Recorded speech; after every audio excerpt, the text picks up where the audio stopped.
નમસ્કાર મિત્રો, એજ્યુસ્પાર્ક ગુજરાતમાં આપ સર્વેનું હાર્દિક સ્વાગત છે. જો મિત્રો તમે અમારી ચેનલ પર નવા હોવ તો લાઈક અને સબસ્ક્રાઇબ કરવાનું ભૂલશો નહીં. વધુને વધુ શેર કરશો. ધોરણ 10 પ્રયોગ 16. હેતુ: કાચના લંબઘન સ્લેબમાંથી પસાર થતા પ્રકાશના વક્રીભવનની ઘટનાનો અભ્યાસ કરવો.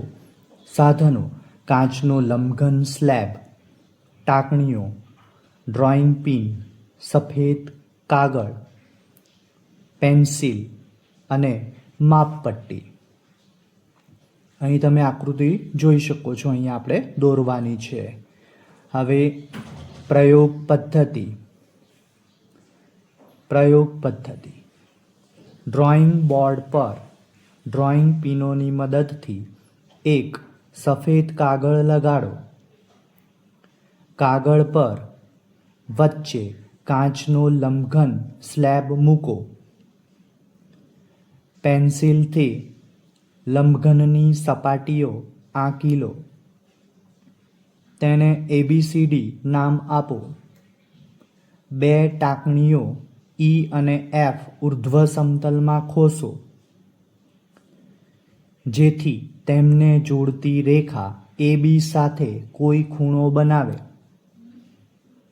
લંબઘનની CD સપાટી પરથી E અને Fના પ્રતિબિંબો જુઓ. બીજી બે ટાંકણીઓ G અને H એવી રીતે લગાવો જેથી E, F, G અને H ટાંકણીઓ એક સીધી રેખામાં આવે. ટાંકણીઓ અને લંબઘન સ્લેબને ઉપાડી લો. ટાંકણીઓ E અને Fના સ્થાન તથા ટાંકણીઓ G અને Hના સ્થાન પરથી અન્ય રચના કરો. આકૃતિમાં દર્શાવ્યા પ્રમાણે આપાત કિરણ, વક્રીભૂત કિરણ, નિર્ગમન કિરણ દોરો. આપાત કિરણ અને નિર્ગમન કિરણ વચ્ચેનું પાર્શ્વીય સ્થાનાંતર માપો. અવલોકન: કાચના સ્લેબની નીચે આવેલ ભાગમાંથી જોતા આપાત કિરણ અને નિર્ગમન કિરણ સમાંતર છે, પરંતુ સહેજ બાજુ તરફ ખસેલું જોવા મળે છે, જેને પાર્શ્વીય સ્થાનાંતર કહે છે, જે આકૃતિમાં LO' વડે દર્શાવેલ છે, જે લગભગ 1 સેન્ટીમીટર જેટલું છે.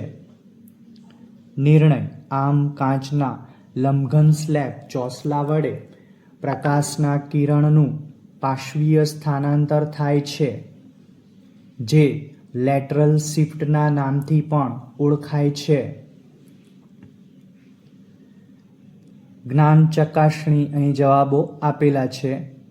ત્યારબાદ ખરા ખોટા વિધાનો અને અંતે પ્રયોગ અંગેનું માર્ગદર્શન પણ આપેલ છે.